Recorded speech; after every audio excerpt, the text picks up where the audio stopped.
handa na raw sumali sa paghahanap nga at paghuli kay Senator Bato de la Rosa si MMDA General Manager at dating PNP Chief na si Nicolas Torre III.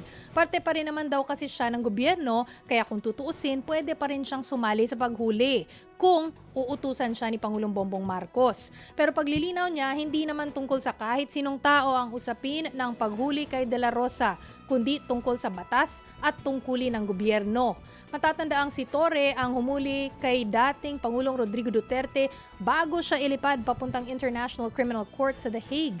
Para naman kay dating Senate President Franklin Drilon, mas maganda raw na sumuko na si Bato at harapin nito ang charges laban sa kanya.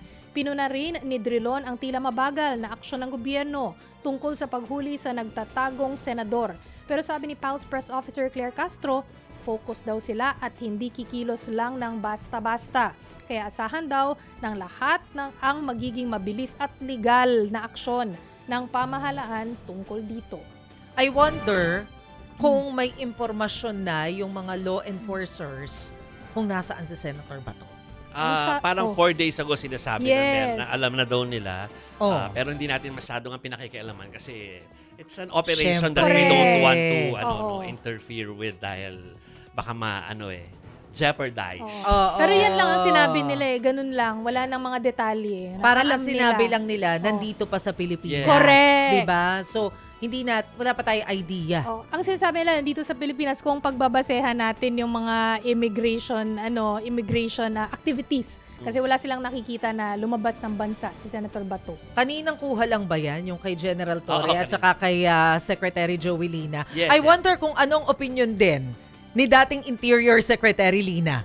Magkasama pala silang dalawa kanina.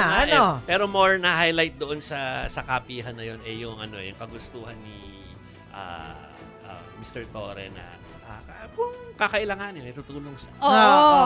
Basta naman daw saklaw ng MMDA. O nandito sa Metro Manila.